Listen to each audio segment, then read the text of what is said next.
Alhamdulillahi Rabbil Alamin. Wassalatu wassalamu ala asyrafil mursalin Sayyidina Muhammadin wa ala alihi wa sahbihi ajma'in. Nawaina at-ta'allum wa at-ta'lim, tadhakkura wa at-tadhkir wa an-naf'a wa al-intifa' wa al-ifada wa al-istifadah wal hath ala tamassuki bi kitabillah wa sunnati nabiyhi wa dalalati ila al-khair wa ad-du'a ila al-huda bi mardatillahi wa qurbihi wa thawabihi. Amin. Allahumma amin. Mohon maaf atas kelewatan karena perkara yang tak dapat dielakkan. Minta maaf. Kita sampai kepada yang keberapa? 22. 23.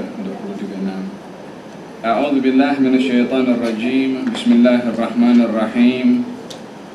وراودته التي هو في بيتها عن نفسه وغلقت الأبواب وقالت هيت لك قال معاذ الله إنه ربي أحسن مثواي إنه لا يفلح الظالمون ولقد همت به وهم بها لولا أن رأى برهان ربه كذلك لنصرف عنه السوء والفحشاء إنه من عبادنا المخلصين واستبق الباب وقدت قميصه من دبر وألفيا سيدها لدى الباب قالت ما جزاء من أراد بأهلك سوءا إلا أن يسجن أو عذاب أليم قال هي راودتني عن نفسي وشهد شاهد من أهلها إن كان قميصه قد من قبل فصدقت وهو من الكاذبين وإن كان قميصه قد من دبر فكذبت وهو من الصادقين فلما رأى قميصه قد من دبر قال إنه من كيدكن Inna kaidakunna azim. Ayat yang ke-23. Dan wanita itu yang Yusuf tinggal di rumahnya menggoda supaya berkehendakkan dirinya, lalu dia pun menutup pintu-pintu seraya berkata, marilah mendekati aku. Yusuf berkata, aku berlindung kepada Allah. Sesungguhnya Tuhanku telah memperlakukan aku dengan baik. Ini terjemahannya bukan Tuhanku ya. Sesungguhnya Tuanku, bukan Tuhanku. Sesungguhnya Tuanku telah memperlakukan aku dengan baik. Sesungguhnya orang zalim tidak akan beruntung. Sesungguhnya wanita itu telah berkeinginan dengan Yusuf dan Yusuf pula mungkin timbul keinginan dengan wanita itu andai kata dia tidak melihat tanda daripada Tuhannya atau dari tuannya. Nanti saya explain kenapa. Demikianlah agar kami memalingkan daripadanya kemungkaran dan kekejian. Sesungguhnya Yusuf itu termasuk hamba-hamba kami yang terpilih. Dan keduanya berkejaran menuju ke pintu, lalu wanita itu menarik baju atau gamis Yusuf dari belakang hingga terkoyak. Dan keduanya dapati suami wanita itu berada di hadapan pintu. Wanita itu berkata, apakah balasan terhadap orang yang bermaksud buruk terhadap istrimu selain dipenjarakan atau dihukum dengan seksaan yang pedih? Yusuf berkata, dia yang menggodaku untuk menundukkan diriku kepadanya. Dan seorang saksi daripada keluarga wanita itu memberikan kesaksiannya. Jika baju atau gamisnya koyak di bahagian hadapan, maka wanita itu benar dan Yusuf termasuk orang yang berdusta. Dan jika baju gamisnya koyak di bahagian belakang, maka wanita itulah yang dusta dan Yusuf termasuk orang yang benar. Maka tatkala suami wanita itu melihat baju atau gamis Yusuf koyak di bahagian belakang, dia berkata, sesungguhnya kejadian ini adalah di antara tipu daya kamu, yakni kepada istrinya. Sesungguhnya tipu daya kamu benar-benar hebat. Berbicara tentang menjaga kehormatan di dalam rumah yang terkait dengan kecenderungan yang bersifat semula jadi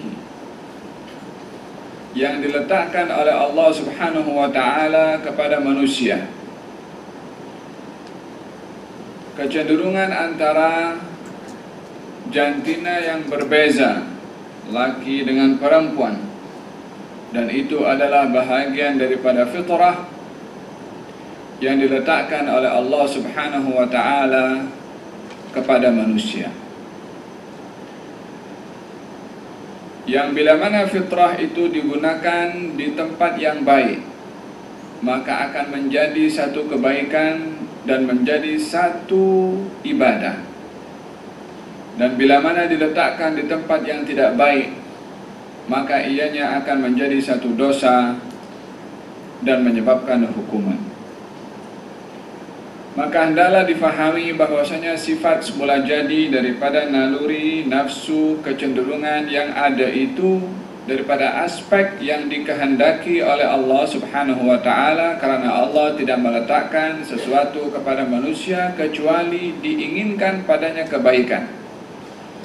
Hanya tergantung kepada manusia mempergunakannya untuk apa. Oleh sebab itu, perkara yang terkait dengan keinginan, kecenderungan, ambisi, hawa nafsu tidak boleh diserahkan kepada keinginan itu sendiri. Akan tetapi ianya mesti dipandu dan dibimbing oleh wahyu. Karena kalau diserahkan keinginan kepada orang yang berkeinginan, maka dalam hal ini dia tidak mempunyai neraca untuk menimbang keinginannya itu benar atau tidak benar. Oleh sebab itu di dalam hadis Nabi SAW berbicara tentang keinginan dan kecenderungan serta kehendak. Katanya, la yu'minu ahadukum hatta yakuna hawahu taba'an lima jitu bihi. Tidak sempurna iman salah seorang daripada kamu kecuali melainkan keinginannya, kecenderungannya sesuai dengan ajaran yang aku datang dengannya. Di sini berbicara tentang keinginan yang ianya puncanya daripada fikiran atau daripada hati atau daripada perasaan. Itu munculnya keinginan. Adapun tindakan daripada tubuh badan hanya terjemahan daripada keinginan. Maka di sini Nabi menyentuh tentang perkara yang terkait dengan akarnya langsung, yaitu tentang keinginan. Seseorang bila mana mempunyai keinginan makan, maka dia akan sediakan makan, beli, masak dan seumpamanya. Bila mana ia ingin minum pun juga sama. Bila mana ia ingin melancong pun sama. Bila mana ia apa saja keinginan, terjemahannya itu kemudian. Tapi keinginan dulu muncul. Nabi SAW ingin memberikan panduan kepada kita bahwasanya keinginan yang ada tidak boleh menjadi satu tuntutan kepada tubuh badan ini untuk dipenuhi segala keinginannya. Akan tetapi di situ Nabi meletakkan garis batasan bahwasanya setiap keinginan mesti dinilai dengan ajaran yang dibawa oleh Nabi, barulah kita akan tahu dan kita akan melihat keinginan itu benar atau tidak, positif atau tidak, baik atau tidak. Hal berkenaan dengan masalah keinginan. La yu'minu ahadukum hatta yakuna hawahu taba'an lima ji'tu bihi. Tidak sempurna iman kamu kecuali keinginannya sesuai dengan ajaran yang aku datang dengannya. Ketika sahabat Nabi SAW mengatakan kepada Rasulullah, "Ya Rasulullah, ayati ahaduna syahwatahu wa kana alaihi ajr." Wahai Rasulullah, adakah salah seorang daripada kami bila mana memuaskan hawa nafsunya, adakah akan mendapatkan ganjaran? Setelah Nabi mengatakan bahwasanya fi bud'i ahadikum sadaqah, yakni bila mana seseorang menghampiri istrinya, yakni yang perbuatan itu akan dianggap satu ganjaran yang diberikan pahala oleh Allah Subhanahu wa taala. Kemudian sahabat mempersoal, yakni ta'ajjub, hairan, bagaimana seseorang hanya memuaskan hawa nafsu mendapat ganjaran dari Allah. Kata baginda Rasulullah, "Awalaysa idza wada'aha fi haram fakana alaihi wizr?" Bukankah kalau hawa nafsu tadi diletakkan di tempat yang haram, bukankah dia berdosa? Fakadzalika idza wada'aha fi halal. Demikian kalau dilakukan kepada tempat yang halal, fakana alaihi ajr, maka akan diberi ganjaran oleh Allah Subhanahu wa taala. Berbicara tentang masalah hawa nafsu adalah bila mana ditempatkan kepada tempat yang syarak benarkan, yang syarak halalkan, maka akan menjadi satu sebab untuk mendapatkan ganjaran. Sebaliknya, bila mana kecenderungan dan keinginan hawa nafsu itu diletakkan di tempat yang haram, maka ia pun juga akan menyebabkan satu dosa dari Allah Subhanahu wa taala. Dan di dalam Al-Quranul Karim juga Allah Subhanahu wa ta'ala menceritakan tentang bagaimana hawa nafsu ini kalau tidak dipandu oleh wahyu, tidak dipandu oleh syarak, dia akan menjadi tuan kepada orang, kepada tuan punya badan. Dia akan menjadi pemerintah kepada tuan punya badan. Dan bahkan Al-Quran menggambarkan dia mahu menjadi Tuhan kepada tuan yang punya badan. Ini hawa nafsu kalau tidak dipandu oleh wahyu. Sehingga kita akan melihat bagaimana orang terpedaya dengan hawa nafsunya, dengan apa saja yang mustahil dia buat, yang halal, yang haram dia akan buat, semata-mata hanya untuk memuaskan hawa nafsu. Di dalam Al-Quranul Karim Allah menyebutkan tentang bagaimana hawa nafsu kalau tak terpandu dengan wahyu, dia akan menjadi tuan, dia akan menjadi pemerintah, dia akan menjadi Tuhan kepada tuan yang punya badan. Afara'aita man ittakhadha ilahahu hawahu wa adallahu ala ilmin. Tidakkah kamu mengetahui, wahai Rasulullah Muhammad, tentang seseorang yang menjadikan Tuhannya hawa nafsunya dan disesatkan dalam keadaan dia mempunyai ilmu?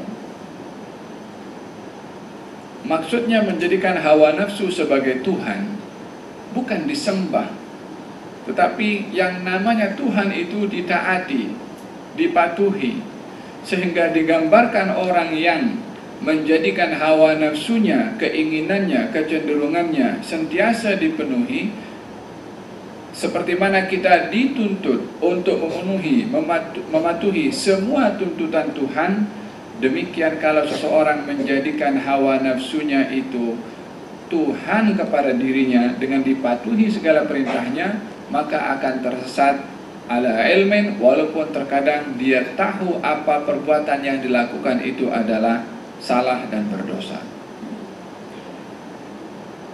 Orang-orang yang melakukan perkara diharamkan oleh Allah, apa saja dalam bentuk perzinaan, riba dan seumpamanya, bukan mereka tak tahu kalau perbuatan itu haram, tapi apa yang mendorong mereka untuk berbuat yang haram? Hawa nafsu, walaupun tahu perbuatan itu haram. Dan dalam hal ini hawa nafsu bila mana tidak dikontrol, tidak dibimbing dengan syarak, tidak dijadikan tugasannya mematuhi arahan daripada syarak, dia justru yang akan mensyaratkan atau mensyariatkan kepada tuan yang punya badan. Contoh yang diberikan oleh Allah di dalam Al-Quran, yakni setelah Allah membicarakan tentang bagaimana dahsyatnya hawa nafsu yang menyaingi Tuhan. Menyaingi Tuhan dalam arti ingin dipatuhi dan ditaati semua keinginannya, itu hawa nafsu. Yang kalau tidak dididik, tidak dikontrol, dia akan suruh terus. Tapi kalau dididik untuk patuh kepada Tuhannya, dia pun akan terdidik juga. Contohnya di dalam Al-Quranul Karim, Allah Subhanahu wa Ta'ala menceritakan tentang dua anak Adam, Habil dan Qabil. Kita semua sudah maklum cerita itu, tetapi yang menarik perhatian kita sesuai dengan tajuk pembahasan ini adalah ketika Habil menolak untuk melawan kepada Qabil. Qabil nak bunuh Habil. Kata Habil, aku tak akan berani bunuh engkau walaupun engkau nak bunuh aku. Aku takut kepada Allah untuk melakukan pembunuhan. Yakni sebagai ingatan, kamu pun mestilah takut juga kepada Allah nak bunuh aku. Ketika diingatkan begitu, Qabil yang nak bunuh terhenti sesaat karena mendengarkan nasihat dan teguran daripada Habil yang tahu kalau perbuatan pembunuhan itu salah. Apakah yang memaksa kepada Qabil untuk meneruskan pembunuhan walaupun sempat berhenti, sempat berfikir? Allah menggambarkan dalam Al-Quran, fatawwa'at lahu nafsuhu qatla akhihi faqatalahu. Fatawwa'at, memaksa untuk taat. Siapa yang memaksa? Nafsuhu, hawa nafsunya, keinginannya, emosinya, marahnya, itu semua sifat kepada hawa nafsu. Kalimat tawwa'at, memaksa kepada Qabil hawa nafsunya untuk membunuh kepada Habil, lalu dibunuhlah Habil. Memaksa itu dia memerlukan masa untuk orang yang nak berbuat diyakinkan untuk berbuat apa yang akan dibuat. Dia tak direct langsung bunuh itu Qabil kepada Habil. Ayat ini memberikan gambaran kepada kita, fatawwa'at, yakni nafsunya memaksa kepada Qabil untuk bunuh. Dia ada masa yang hawa nafsunya membisikkan, buat, akhirnya dibuat. Masa itu dia sempat berhentilah, tak langsung bunuh, tapi karena dipaksa oleh hawa nafsu, faqatalahu, maka dibunuhlah Habil oleh Qabil. Coba kalimat yang Allah sebutkan di sini, tawwa'at. Tawwa'at itu artinya daripada kata ta'a, yakni taat. Kalau tawwa'at itu memaksa taat, yakni taatnya bukan dengan rela hati, dipaksa. Fatawwa'at, memaksa kepada Qabil hawa nafsunya untuk membunuh kepada Habil. Dan hawa nafsu sifatnya itu memaksa kepada tuan empunya badan untuk ikut apa cakap hawa nafsu. Dalam makan itu, lebih-lebih lagi kalau makanannya sedap, kalau tak sampai kenyang betul, dia tak berhenti. Walaupun dirinya tahu makan terlalu kenyang, sehat tak sehat, akal akan mengatakan tak sehat, saintis akan mengatakan tak sehat, dokter akan kata tak sehat, pun juga bantai juga. Orang yang ada penyakit diabetes, ada makanan yang sedap, makan juga. Walaupun akal mengatakan ini tak baik, ini boleh naik darah, gula akan naik, nanti akan menyebabkan insulin. Tahu semua, tak ada yang tak tahu. Orang minum arak, dia tahu kalau mabuk akalnya tak sedar. Dia boleh bercakap apa saja, dia boleh drive, boleh ada accident, boleh apa, yang akal tak sedar, tapi dia minum juga. Apa sebab? Akal tahu yang akan dibuat berbahaya. Apa sebab? hawa nafsu ditaati selalu. Dan yang problem kepada manusia adalah kepada hawa nafsunya, baik dalam peringkat individu, keluarga, office, jiran, kampung, bandar, negeri, negara, semuanya problemnya hawa nafsu. Punca kepada permasalahan pada manusia adalah hawa nafsu. Bukan salah punya hawa nafsu, tidak. Orang kalau tak punya hawa nafsu, tak sempurna kemanusiaannya. Itu sifat semula jadi ya Allah berikan. Perlu untuk dikontrol itu hawa nafsu dan dibimbing. Kalau tak ada hawa nafsu, tak ada nafsu makan, tak saudara makan. Tak ada nafsu tidur, tak saudara tidur. Tak ada nafsu minum, tak saudara minum. Tak ada nafsu hidup, tak saudara hidup. Hawa nafsu sifat semula jadi, tak boleh dielakkan, tetapi tidak boleh diberi kebebasan. Dan ini berbicara tentang masalah hawa nafsu. Ianya sifat semula jadi kepada manusia, tetapi tidak boleh dibiarkan untuk kontrol kepada kita. Karena kalau dibiarkan kontrol kepada kita, akan menjadi Tuhan yang memerintah kita, yang suruh kita, yang memperhamba kepada kita.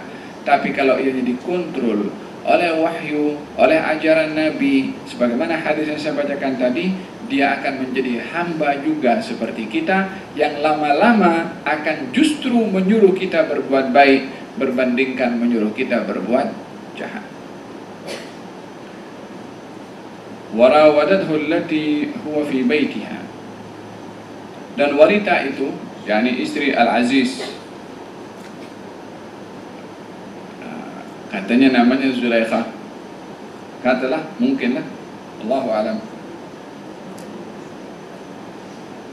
Dan wanita itu atau Zulaikha yang Yusuf tinggal di rumahnya menggoda Yusuf. Allah menyebutkan di sini perempuan itu menggoda orang yang ada dalam rumahnya. Yang dimaksudkan adalah Yusuf. Walaupun yang dimaksudkan adalah Yusuf, tapi uraian atau sebutan yang Allah sebutkan di sini adalah orang itu di rumahnya, yakni di rumah Zulaikha. Kenapa Allah sebutkan Yusuf di rumah Zulaikha, walaupun memang pun cerita itu memberitahukan kalau Yusuf di rumah Zulaikha? Apa sebabnya? Untuk memberitahukan bahwasanya pesanan yang diberikan oleh suami Zulaikha Al-Aziz kepada istrinya ketika membeli kepada Yusuf yang dijual, pesanan suaminya kepada istrinya, akrimi mathwahu, akrimi mathwahu, berikanlah kepadanya layanan yang baik. Macam mana layanan yang baik? Emma menjadi anak angkat, menjadi anak angkat, ataupun yang membantu kepada kita di rumah. Kedua-duanya mendatangkan manfaat, baik sebagai pembantu, baik sebagai anak angkat. Ini pesanan suami Zulaikha kepada istrinya.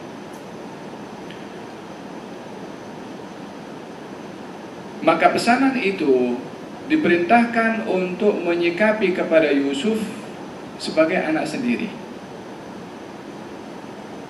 Akan tetapi yang berlaku tidak demikian.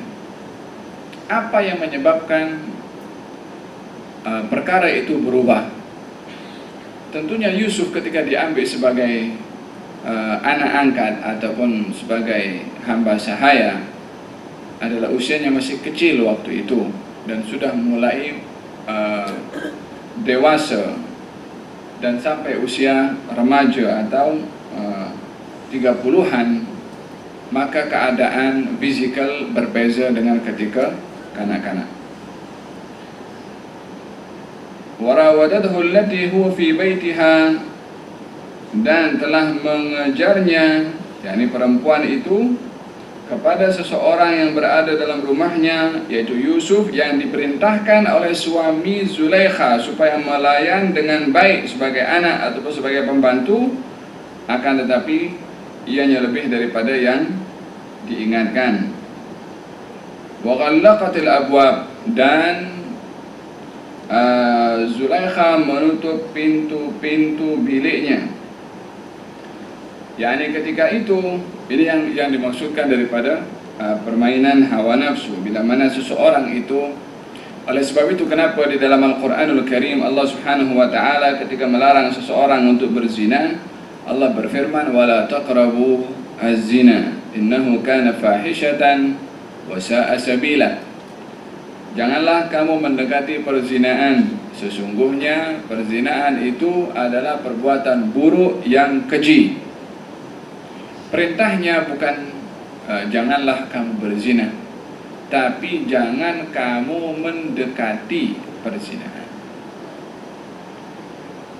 Yakni berbeza orang berzina, dilarang berzina dengan mendekati perzinaan. Larangan berzina perbuatannya. Kalau larangan mendekati perzinaan, apa saja yang membawa kepada perzinaan adalah haram, apatah lagi perbuatan zinanya. Ini balaghatul Quran, yakni balaghahnya Al-Quran, sastranya Al-Quran yang dari bahasanya sudah mengandungi makna, di antaranya makna yang diambil dalam kaidah al-fiqh, yaitu saddu al-dhari'ah, menutup perkara buruk terjadi, yakni menutup perkara buruk terjadi, yakni supaya seseorang itu tidak tergelincir kepada perbuatan salah yang besar, yang kecil pun juga dilarang, supaya tak tergelincir kepada yang besar. Di dalam Al-Quranul Karim juga Allah menyebutkan tentang faktor-faktor asbab yang boleh membawa seseorang kepada perzinaan. Di antaranya adalah mata, atau dalam bentuk pandangan. Allah berfirman dalam Al-Quranul Karim, ya ayyuhalladzina amanu qul lil mu'minina yaghuddu min absarihim wa yahfazu furujahum. Katakan wahai Rasulullah Muhammad kepada orang-orang beriman laki-laki supaya menjaga pandangan mereka dan menjaga kemaluan mereka. Wa qul lil mu'minati yaghuddna min absarihinna wa yahfazna furujahunna. Katanya, katakan wahai Rasulullah Muhammad kepada kaum mukminat supaya mereka juga menjaga pandangan mereka dan menjaga kehormatan atau kemaluan mereka. Dua-dua ayat ditujukan kepada dua jantina, yang satu laki-laki dan satu perempuan. Larangannya sama dan akibat kepada larangan itu pun juga sama. Jaga mata dan jaga kemaluan, baik pada laki-laki atau kepada perempuan, karena apa yang dapat dibaca oleh mata ketika memandang akan dibenarkan atau didustakan, maaf cakap, dengan kemaluan. Ini puncanya itu daripada pandangan terlebih dahulu. Oleh sebab itu Allah suruh alihkan qul lil mu'minina yaghuddu min absarihim. Katakan kepada orang-orang beriman untuk mengalihkan pandangan daripada melihat yang boleh membawa kepada perbuatan yang akan dilakukan oleh kemaluan, waliyadzubillah. Dan satu hari baginda Rasulullah SAW didatangi oleh seorang perempuan, bertanya kepada Rasulullah hukum haji untuk ayah yang sudah meninggal dunia. Katanya, Rasulullah, ayahku meninggal dunia dan belum melakukan amal ibadah haji. Bolehkah aku menghajikan untuk orang tuaku? Kata perempuan itu. Di sebelah Nabi ada Al-Fadl bin Abbas. Fadl bin Abbas ini anak kepada Sayyidina Abbas, bapa saudara Nabi. Fadl bin Abbas handsome orangnya, ternampak kepada wajah si perempuan yang bertanya kepada Nabi. Si perempuan itu pun tanya kepada Nabi, tapi matanya tengok kepada Abbas. Saling bertatap muka, maka Nabi palingkan wajah Abbas ke sebelah sana. Baru dijawab oleh Nabi. Kata Nabi, kalau ayah kamu ada hutang kepada orang lain, adakah kamu akan bayarkan hutangnya? Katanya ya. Kata Nabi, kalau begitu hutang kepada Allah lebih wajib untuk kamu bayar. Maka pergilah perempuan itu. Waktu Nabi memalingkan wajah Al-Fadl bin Abbas, di situ Abbas ada, di situ ayahnya. Katanya, Rasulullah, apa sebab kamu buat begitu kepada anakku? Katanya, aku melihat dua anak muda yang saling bertatap muka, dan aku tidak merasa aman daripada syaitan yang boleh memberikan was-was dan juga suara-suara yang mengganggu keduanya. Puncanya adalah daripada pandangan. Kata baginda Rasulullah, wal ainu tazni, mata boleh berzina. Apa maksudnya mata berzina? Bila mana dibenarkan, maaf cakap, oleh kemaluan. Untuk memberitahukan kebanyakan punca daripada perzinaan adalah daripada pandangan. Oleh sebab itu, kejadian yang berlaku kepada Sayyidina Yusuf di rumah Zulaikha disebabkan oleh kerana kerapnya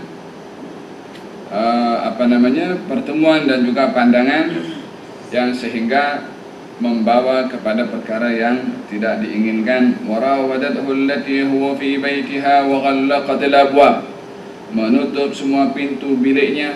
Dan ini bahagian daripada usaha orang kalau ingin buat salah mesti dia sembunyi.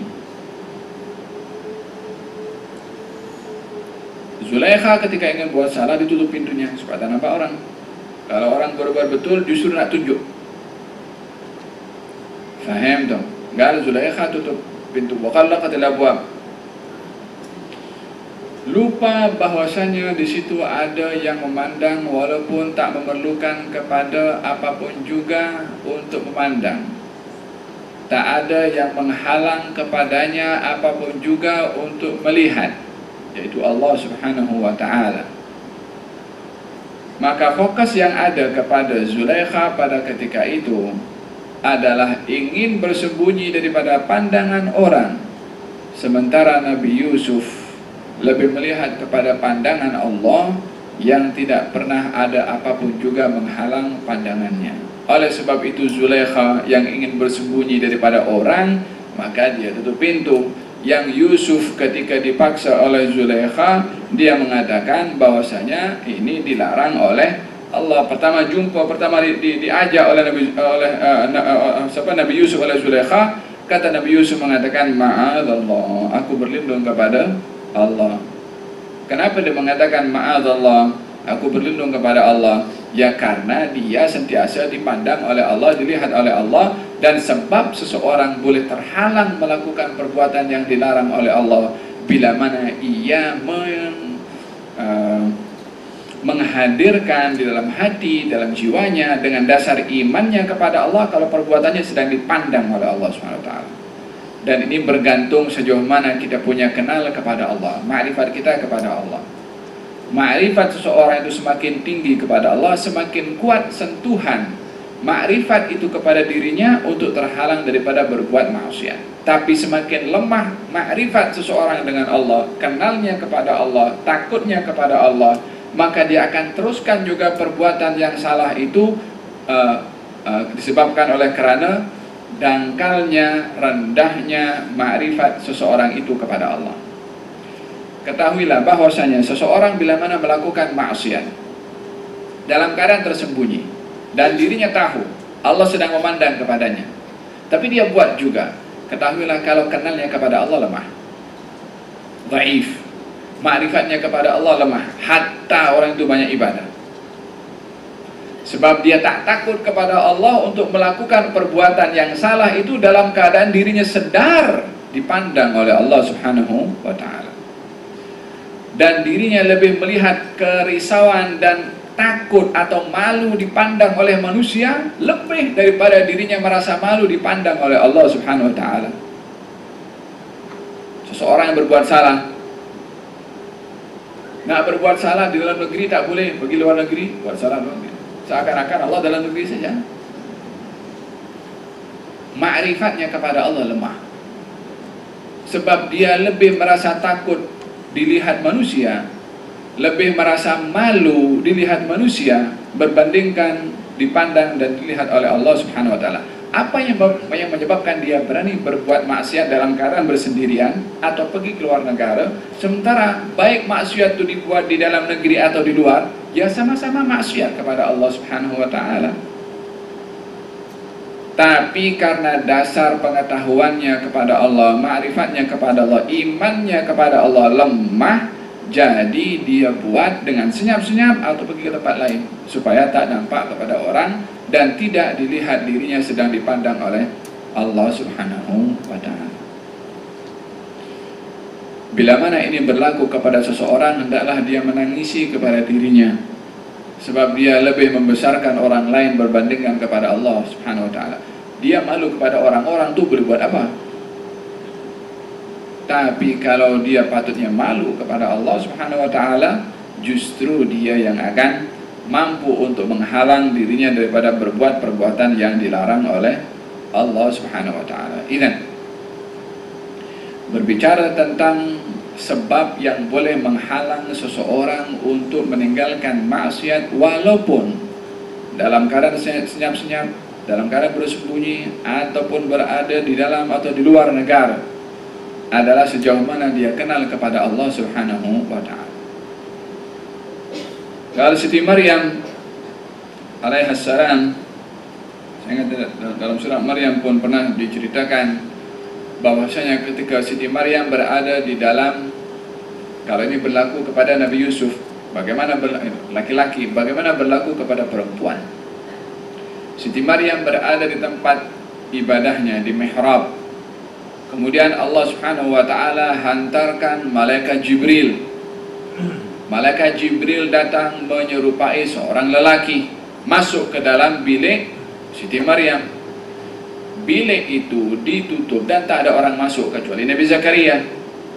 Tapi ketika itu Jibril datang terus berada di dalam. Siti Maryam ketika melihat ada lelaki dalam biliknya, sementara beliau adalah wanita salihah siddiqah yang beribadah kepada Allah Subhanahu wa ta'ala, nampak kepada lelaki, pertama ekspresi Siti Maryam ketika nampak, qal inni a'udzu birrahmani in kunta taqiyya, aku berlindung kepada yang maha pengasih, kalau kamu orang yang bertakwa, jangan kamu buat apa yang dilarang oleh Allah Subhanahu wa ta'ala. Karena keberadaan kamu berbuat perbuatan yang biasa dilakukan oleh laki-laki dan perempuan bukan dengan cara yang halal, dipandang oleh Allah, diketahui oleh Allah. Waktu itu Siti Maryam tak tahu kalau ini adalah Jibril. Waktu itu Siti Maryam tidak tahu kalau yang datang itu adalah Jibril, karena dinampak sebagai seorang lelaki, dan Siti Maryam tahu kalau ini lelaki di segi zahir dan bukan muhrim. Maka ekspresi Siti Maryam, inni a'udzu birrahman, aku berlindung kepada Allah untuk melakukan apa yang biasa dilakukan oleh laki-laki dan perempuan yang bukan ada kaitan dengan cara yang halal. Aku tak mau berbuat itu. Aku berlindung kepada Allah, yakni ingin mendapatkan penjagaan daripada Allah untuk berbuat perkara yang dilarang oleh Allah. Kenapa dia mengatakan a'udzu birrahman? Sebab dipandang oleh Allah, dan hanya Allah sahaja tempat yang boleh untuk mengingatkan dirinya dan juga mengingatkan orang itu daripada berbuat perbuatan yang dilarang oleh Allah Subhanahu wa ta'ala. In kunta taqiyya, kalau kamu adalah orang yang bertakwa, maka janganlah kamu melakukan perbuatan yang perbuatan itu sedang dipandang oleh Allah Subhanahu wa ta'ala. Apakah yang menjadi pendorong kepada Siti Maryam untuk berkata kepada lelaki tadi, yakni Jibril alaihissalam, untuk tidak berbuat perbuatan yang dilarang, yakni kalau kamu bertakwa. Siti Maryam tidak mengatakan, aku reportkan kamu kepada Nabi Zakaria, aku bagi tahu kepada Bani Israel, aku report kepada polis. In kunta taqiyyan, kalau kamu bertakwa. Yang dapat menghalang seseorang batinnya, hawa nafsunya untuk berbuat perkara yang dilarang oleh Allah, kalau dia memahami, mengenali Allah sedalam-dalam pengenalan. Itu yang akan menghalang seseorang daripada perbuatan yang dilarang oleh Allah, walaupun senyap-senyap, walaupun tak ada orang tahu.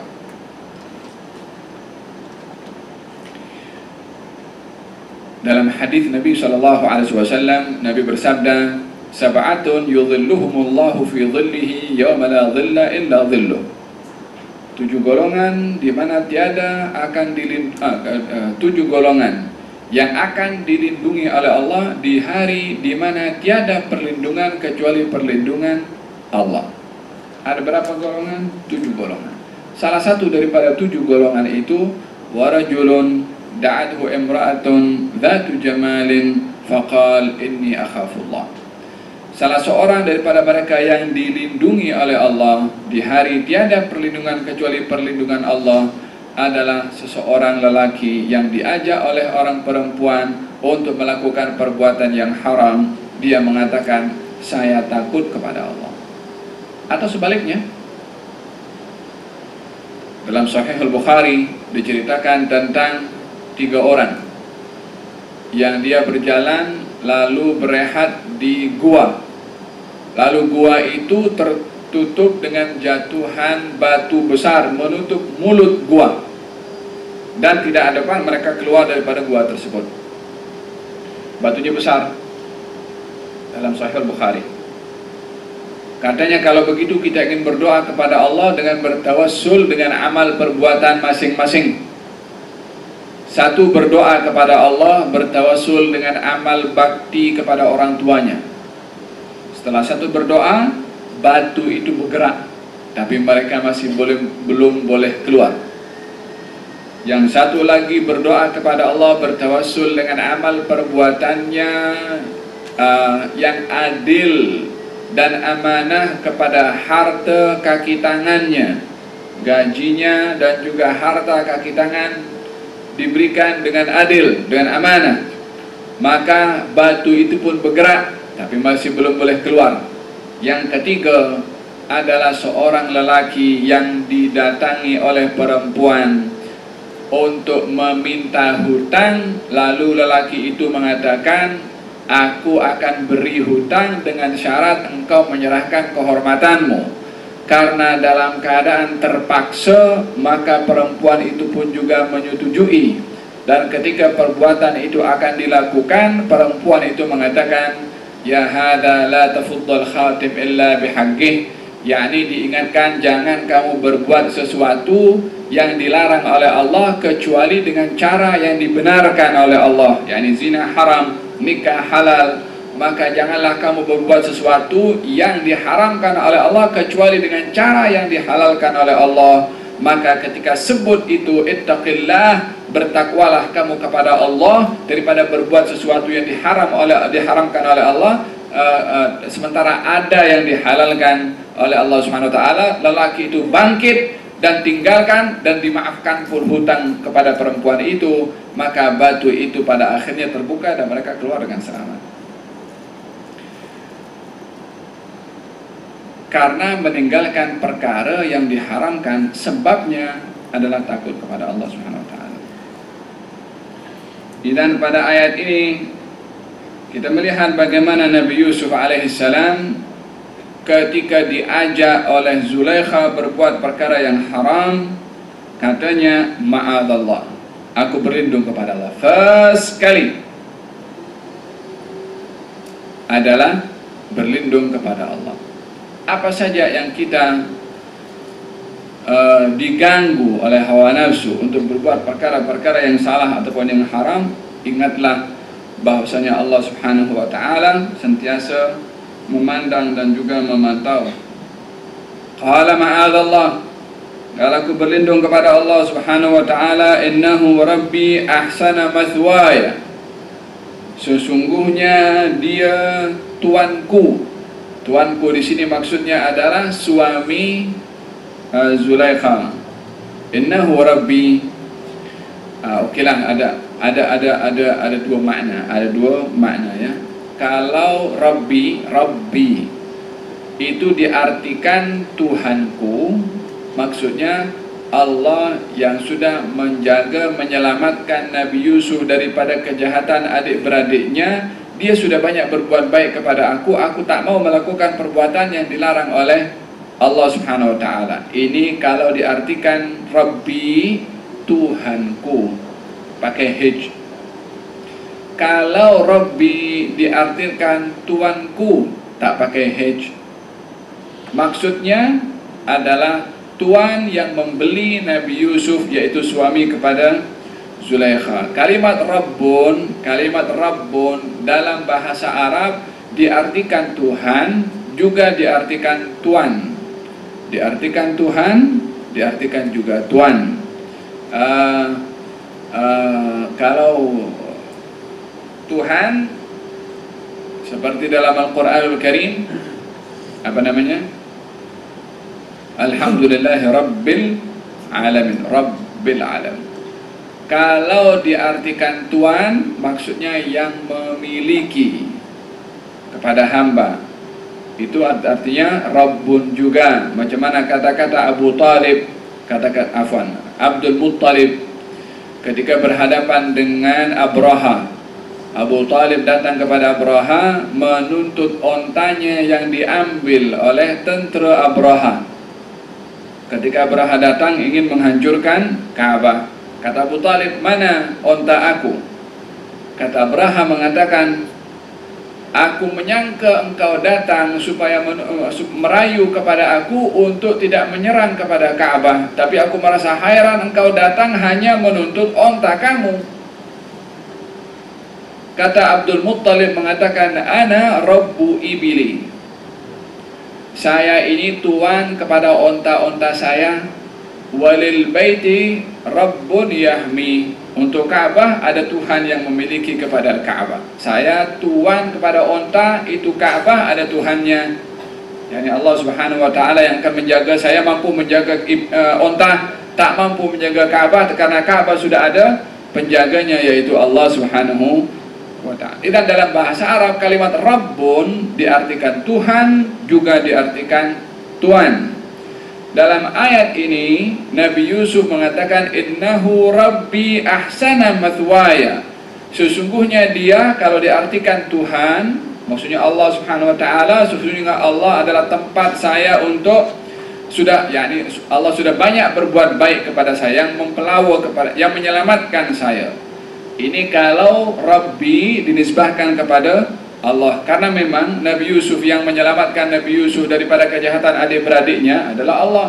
Yang memberikan ilham kepada suami Zulaikha membeli kepada Yusuf pun juga adalah Allah Subhanahu wa ta'ala. Maksudnya, Tuhanku sudah banyak berbuat baik kepada aku tak akan melakukan satu pelanggaran kepada Allah Subhanahu wa ta'ala. Ini kalau diartikan Rabbun, Tuhan. Yang kedua, Rabbun artinya Tuan. Maksudnya adalah innahu rabbi, sesungguhnya dia tuanku. Siapa dia tuanku? Suami Zulaikha. Yakni dia sudah banyak berbuat baik kepada aku. Dia sudah layan aku macam anak sendiri. Dia sudah tempatkan aku di rumahnya. Dia sudah. Tak mungkin aku akan melakukan perbuatan yang melukai perasaannya atau menodai kehormatan tuanku tadi, dengan melakukan perbuatan yang terkait dengan istri seseorang yang berbuat ihsan kepadanya. Ini perkara yang kedua yang menjadi satu elemen kepada kita untuk kita dapat terhalang melakukan perbuatan yang salah. Apa itu? Mengingati ihsan. Kalau salahnya kepada orang, mengingati ihsan orang itu kepada kita. Kalau salahnya itu diingatkan, kalau akan dilihat kepada Allah Subhanahu wa ta'ala, bagaimana Allah sudah banyak memberi nikmat kepada saya, lalu saya melakukan perkara yang tidak disenangi oleh zat yang memberi kepada saya nikmat. Paham maksudnya? Oke, saya ulang sekali lagi. Ini berbicara tentang al-wiqayat, ya. Al-wiqayat itu penghalang kepada seseorang untuk tergelincir melakukan perbuatan maksiat walaupun dalam keadaan senyap-senyap atau bersendirian. Yang pertama tadi lah berlindung kepada Allah, dan itu bergantung sejauh mana kita kenal kepada Allah. Dan sekali lagi saya ulangi, kalau seseorang melakukan perbuatan maksiat dalam keadaan senyap-senyap, orang lain tidak tahu akan perbuatan itu, dan dia teruskan saat dirinya sadar perbuatan itu dipandang oleh Allah, ketahuilah iman seseorang itu lemah. Disebabkan oleh karena dia tahu perbuatan salah, Allah pun tahu, dia teruskan juga. Berbeza kalau orang berbuat perbuatan salah, tak dapat mengawal perasaannya, dia kalah dengan dirinya sendiri, tak boleh nak melawan. Tapi ini tahu dia mampu untuk melawan, tapi diteruskan juga. Ketahuilah imannya lemah. Keimanan yang lemah ini perlu disikapi dengan serius oleh orang itu, dengan melihat kepada dirinya melalui hubungannya dengan Allah Subhanahu wa ta'ala, sejauh mana dia itu betul-betul menempatkan Allah sebagai Tuhan. Karena iman itu yang menjadi modal utama dia berjumpa dengan Allah Subhanahu wa ta'ala. Kalau dia masih tidak mampu, ingatkan akan kematian kepada dirinya. Yakni kalau dia masih tidak takut berbuat maksiat dalam keadaan senyap-senyap tadi, ingatkan kalau saat dia buat maksiat, hari itu ajal datang. Dalam keadaan maksiat yang dibuat sedang dilakukan. Apa agaknya nasib orang itu kalau penghujung daripada hidupnya dalam keadaan dia bermaksiat, waliyadzubillah. Ingatkan akan azab yang akan diberikan oleh Allah kalau dia meninggal dunia dalam keadaan dia berbuat maksiat tadi.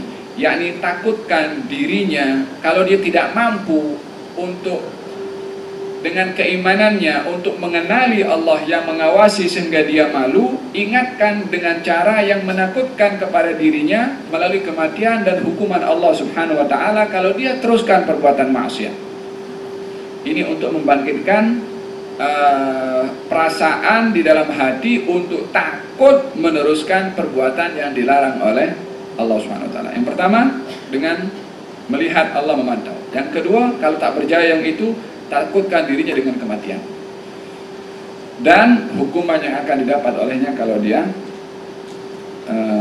meninggal dunia dalam keadaan melakukan perbuatan maksiat. Kemudian cara yang kedua untuk seseorang dapat terhalang daripada perbuatan maksiat adalah mengingati ihsannya Allah kepada dia, mengingati besarnya nikmat Allah kepadanya. Tak seorang pun daripada manusia berbuat maksiat kecuali akan menggunakan anggota badannya untuk bermaksiat. Kalau ingin bermaksiat dengan tangannya untuk sign palsu ataupun apa saja yang bersifat tidak benar, ingat tangan ini adalah nikmat daripada Allah yang bergerak untuk apa saja, ikut apa kita punya suka, karena Allah suruh tangan ikut buat apa yang kita suka. Dan bila mana authority itu diambil oleh Allah, seseorang boleh cacat sebelah dan tak boleh sign lagi tangannya. Ingatkan nikmat itu diambil oleh Allah.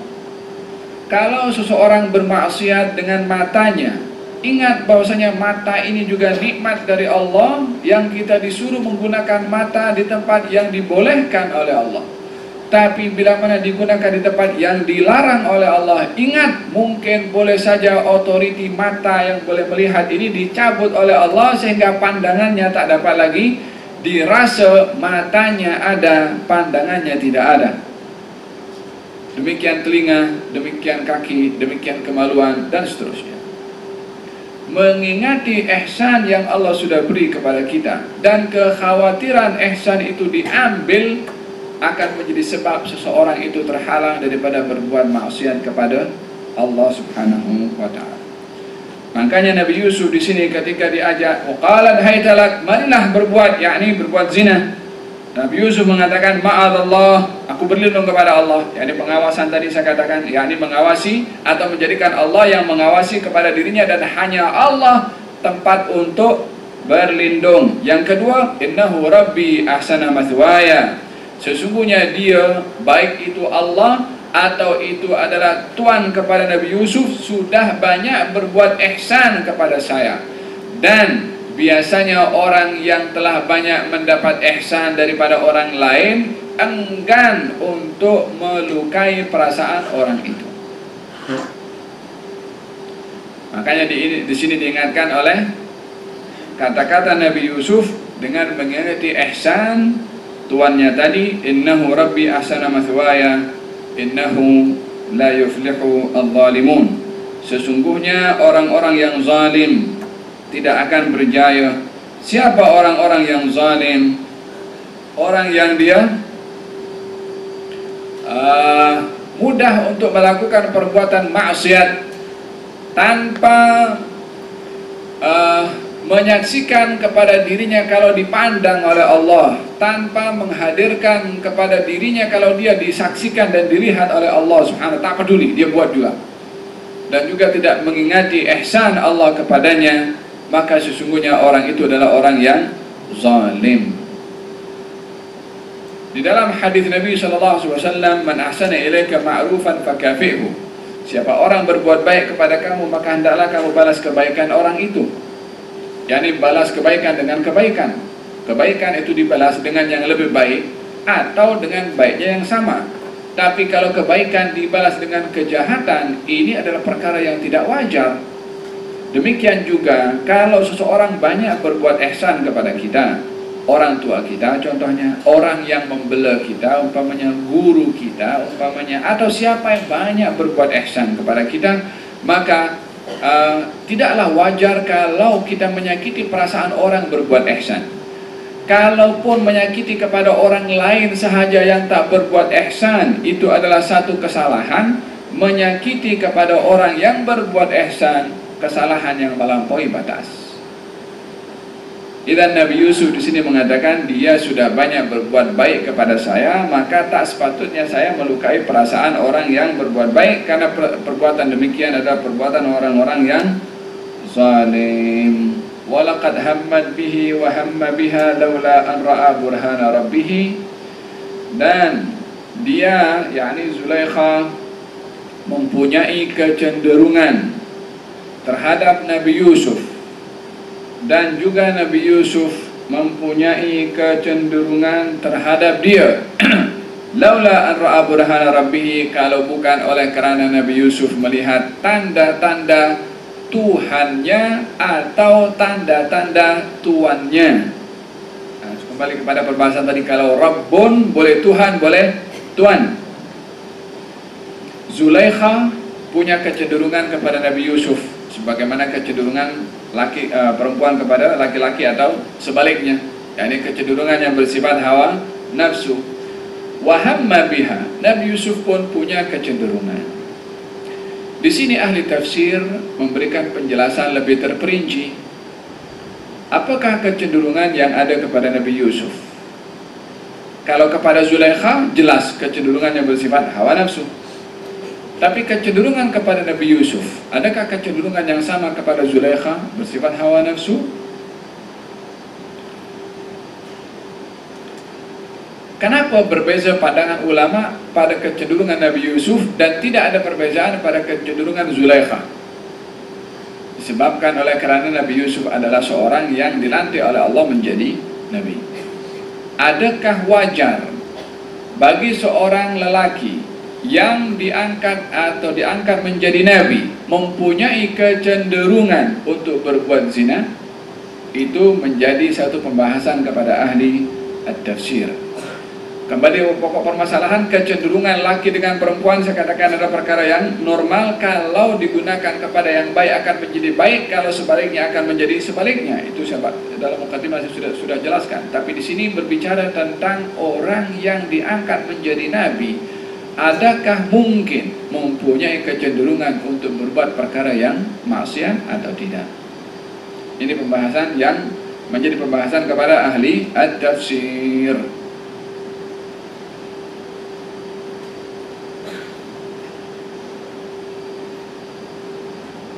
Kalau kita melihat di dalam beberapa riwayat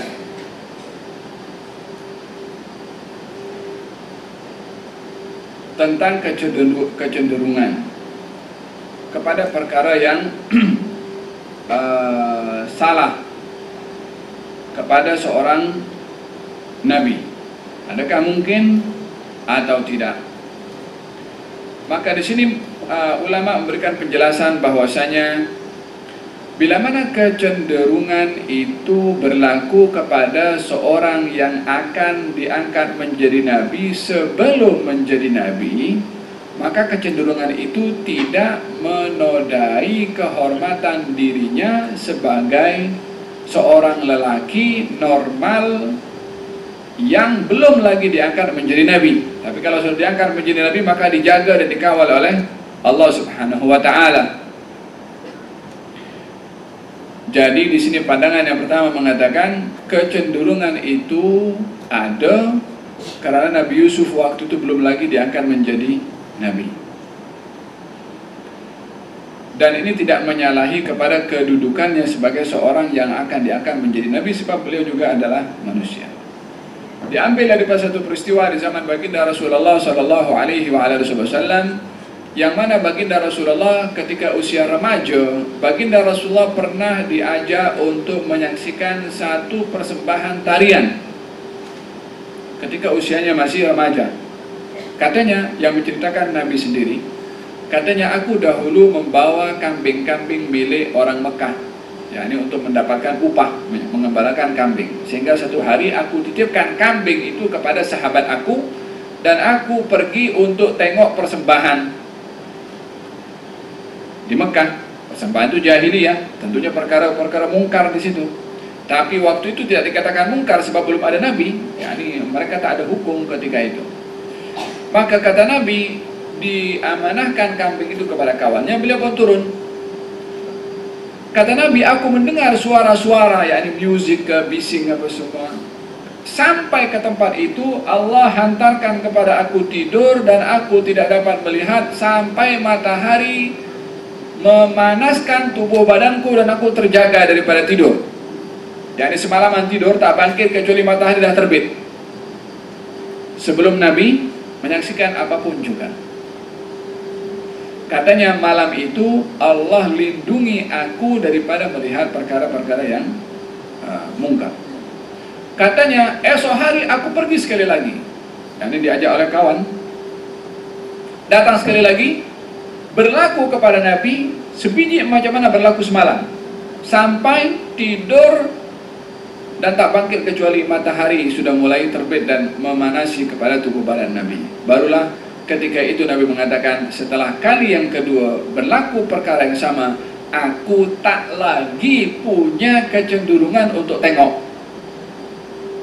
Setelah dua kali berlaku kepada aku tak lagi punya kecenderungan untuk tengok. Awalnya ada kecenderungan untuk melihat. Ini bahagian daripada al-hifdhu, bahagian daripada penjagaan yang diberikan oleh Allah kepada sesiapa yang dikehendaki dan disayang oleh Allah untuk tidak tergelincir daripada melakukan perbuatan maksiat. Kalaupun berada dalam tempat yang maksiat, dijaga juga oleh Allah untuk tidak melakukan perbuatan maksiat. Ini namanya al-hifdhu. Fallahu khairun hafizan wa huwa arhamur rahimin. Sesungguhnya Allah adalah sebaik-baik yang menjaga. Oleh sebab itu di antara doa yang diajarkan oleh Nabi meminta penjagaan kepada Allah. Allahumma inni as'aluka fi'lal khairat wa tarkal munkarat wa hubbal masyakin. Ya Allah, aku mohon kepada Engkau ilham berbuat baik, dan aku mohon kepada Engkau perlindungan daripada berbuat munkar. Ini pun bahagian daripada penjagaan al-hifdhu, yakni pemeliharaan dari Allah daripada tergelincir melakukan perbuatan al-ma'siyah. Ini yang mengatakan bahwasanya Nabi Yusuf punya kecenderungan, tetapi tetap kecenderungan itu tidak menyalahi kepada dirinya sebagai seorang yang akan dilantik menjadi Nabi, karena ketika itu belum menjadi Nabi. Sebahagian mengatakan tak, yang dilantik menjadi Nabi dia tak boleh punya kecenderungan kepada maksiat. Lalu bagaimana Nabi Yusuf ini? Wahamma biha. Zulaikha cenderung kepada Nabi Yusuf, Yusuf cenderung kepada dia. Ya, kecenderungan Nabi Yusuf tak sama dengan kecenderungan Zulaikha. Kecenderungan Zulaikha ingin memuaskan nafsu, kecenderungan Nabi Yusuf untuk tampar kepada Zulaikha, untuk pukulnya, untuk mengelak daripada perbuatan yang diharamkan oleh Allah. Ini pun bahagian daripada satu penafsiran. Faham tuh? Hadap berkenaan dengan masalah penafsiran. So banyak lagi apa itu uraian daripada ahli tafsir. Saya tak akan bahaskan panjang lebar. Intinya adalah baik Nabi Yusuf punya kecenderungan atau tidak, kalau punya kecenderungan pun juga tidak menyalahi kenabian dan kerasulannya, disebabkan oleh kerana peristiwa itu terjadi ketika Nabi Yusuf belum diangkat menjadi Nabi. Dan juga kecenderungan itu pun juga hanya kecenderungan was-was biasa, suara di dalam hati yang tidak terlaksana dalam bentuk apapun juga. Karena ketika Nabi Yusuf itu didatangi atau diajak oleh Zulaikha, yang pertama dilakukan oleh Nabi Yusuf, ma'adzallah, aku berlindung kepada Allah. Zulaikha sendiri disoal, ditanya. Pada ayat yang akan berikutnya nanti katakan, dengar apa kata-kata Zulaikha. Katanya, ketika ditanya Zulaikha, adakah apa yang terjadi antara kamu dengan Yusuf? Kata Zulaikha mengatakan, walaqad rawattuhu, aku kejar dia, yakni untuk melakukan perbuatan yang haram tadi. Fastaqsam, maka dia segera untuk menjaga dirinya daripada memenuhi permintaan aku. Maksudnya Nabi Yusuf sendiri itu yang terlindungi daripada memenuhi keinginan yang diinginkan oleh Zulaikha. Di sini adanya perlindungan dan penjagaan daripada Allah terhadap Nabi Yusuf, dan sebaik-baik perlindungan diberikan oleh Allah kepada seseorang kalau ia dilindungi daripada melakukan perbuatan maksiat. Kalau orang dilindungi daripada musibah, baik, daripada bala, baik, tapi orang dilindungi daripada berbuat maksiat, jauh lebih baik. Sebab ianya adalah menjadi sebab untuk tidak mendapatkan murka Allah Subhanahu wa ta'ala. Sementara musibah, kalau kena kepada seseorang, dia bersabar dapat ganjaran dan seumpamanya. Tapi kalau dia tak dijaga daripada berbuat maksiat dan berbuat maksiat, maka dia terdedah untuk mendapatkan laknat ataupun azab daripada Allah, waliyadu billah. Walaqad hammat bihi wa hamma biha laula an ra'a burhana rabbih. Sesungguhnya wanita itu telah berkeinginan dengan Yusuf, dan Yusuf pun mungkin timbul keinginan. Ini pun bahagian daripada penafsiran yang ketiga, mungkin timbul, yakni bukan timbul tapi mungkin timbul. Laula an ra'a burhana rabbih, kalau dia tidak melihat tanda daripada Tuhannya atau tanda daripada tuannya. Yakni Nabi Yusuf ketika berada dalam bilik dan diajak untuk melakukan perbuatan yang haram tadi, ditunjukkan oleh Allah Subhanahu wa ta'ala tanda-tanda yang mengingatkan Nabi Yusuf akan buruknya perbuatan itu, untuk dia mengelak daripada berbuat tersebut. Apakah tanda itu? Katanya ditunjukkan wajah Nabi Yakub alaihissalam. Jadi ingat kepada bapaknya, maka dia pun sedar dan tidak terbawa dengan apa yang diinginkan oleh Zulaikha. Ini kalau tanda itu daripada Tuhannya, yakni tunjukkan wajah ayahnya. Ada mengatakan tidak, ditunjukkan ayat-ayat Allah Subhanahu wa ta'ala, sehingga dia pun ketika itu sedar kalau keberadaannya sedang dipantau dan dilihat oleh Allah Subhanahu wa ta'ala. Ini kalau arti burhana rabbihi, yakni tanda Tuhannya. Kalau tanda tuannya, maksudnya adalah Allah menunjukkan kepada Nabi Yusuf bagaimana tuannya yaitu Al-Aziz yang membela, menjaga, memelihara kepada Nabi Yusuf yang sudah sekian banyak ihsan yang dibuat olehnya, maka diingatkan oleh Allah kepada Nabi Yusuf. Disitulah Nabi Yusuf terhalang untuk melakukan perbuatan yang dilarang oleh Allah karena mengingati ihsan dan kebaikan Al-Aziz, orang yang mendidik dan membela kepada Nabi Yusuf. Wa hamma biha laula an ra'a burhana rabbih wa kadzalika linasrifa anhu as-su'a. Demikian kami Allah yang menjauhkan daripada Nabi Yusuf apa? Keburukan, kejahatan. Ini al-hifz, ini penjagaan daripada Allah, ini campur tangan Allah kepada hambanya yang dilindungi oleh Allah daripada perbuatan maksiat, daripada perbuatan jahat. Linasrifa anhu su'a wal fahsya, untuk melindungi Nabi Yusuf daripada perbuatan yang mungkar dan juga perbuatan yang keji. Perbuatan mungkar dan perbuatan keji dua perkara yang berbeza. Faham tuan? Perbuatan mungkarnya dan kejinya, kalau perbuatan sampai terjadi, maka berlaku perzinaan, berlaku pengkhianatan, kemudian berlaku melupakan ihsan kepada orang, kemudian macam-macam yang akan terjadi daripada perbuatan yang salah. Makanya disebutkan lebih daripada satu bentuk oleh Allah Subhanahu wa taala, as-su'a wal fahsya, keburukan dan juga kekejian. Innahu min ibadinal mukhlasin, sesungguhnya Yusuf itu bahagian daripada hamba kami yang al-ikhlas, atau yang dilindungi oleh Allah Subhanahu wa taala. Hadirin hadirat yang dirahmati oleh Allah Subhanahu wa taala, kita ingin mengambil kesimpulan dalam dua ayat ini. Minta maaf, hari ini dua ayat panjang sangat saya kisahkan ini sebab terkait dengan masalah yang penting untuk kita ketahui bersama, bagaimana melindungi rumah tangga kita daripada hal-hal yang tidak diinginkan.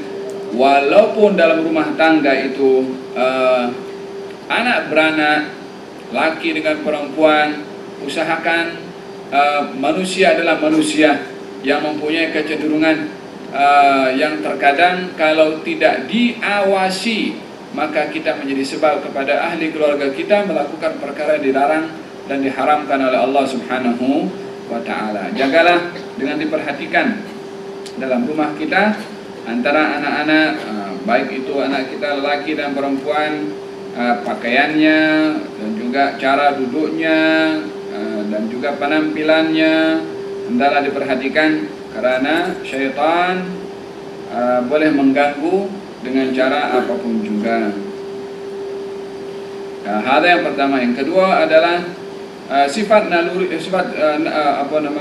nafsu adalah sifat semula jadi yang kalau dibimbing dengan syariah akan menjadi sebab kebaikan dan pahala, dan bila mana diserahkan kepada hawa nafsu itu sendiri akan menjadi sebab dosa dan juga hukuman dari Allah Subhanahu wa taala.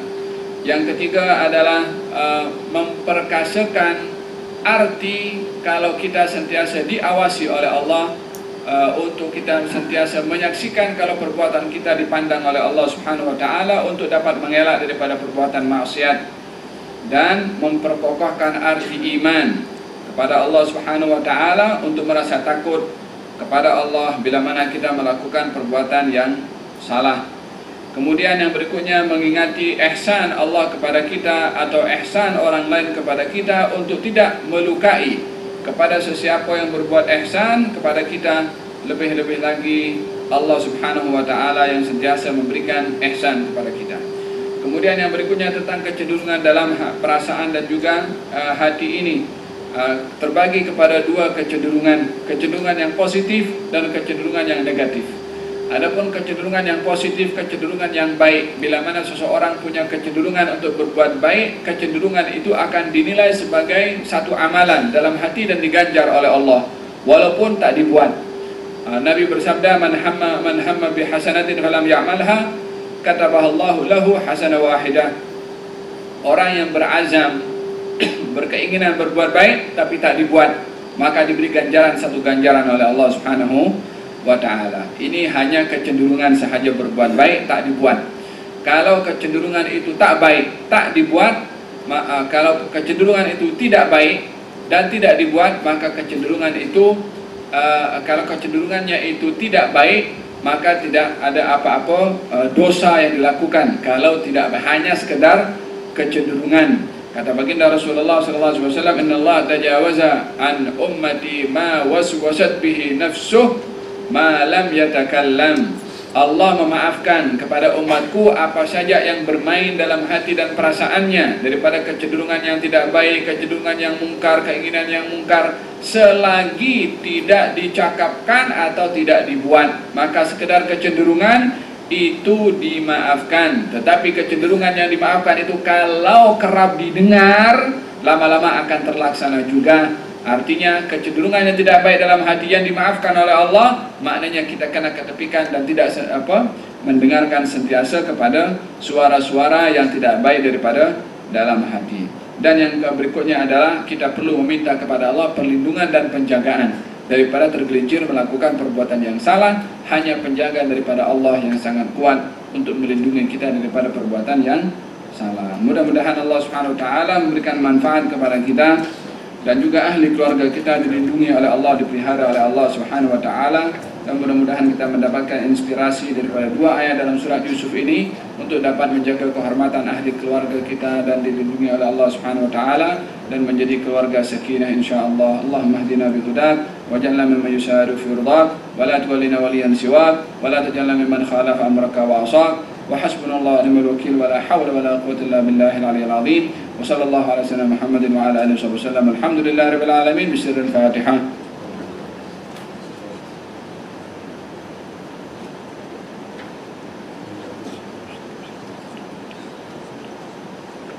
ربنا تقبل منا إنك أنت السميع العليم وتب علينا إنك أنت التواب الرحيم. دعواهم فيها سبحانك اللهم وتحيتهم فيها سلام وآخر دعواهم الحمد لله رب العالمين. تقبل الله منكم.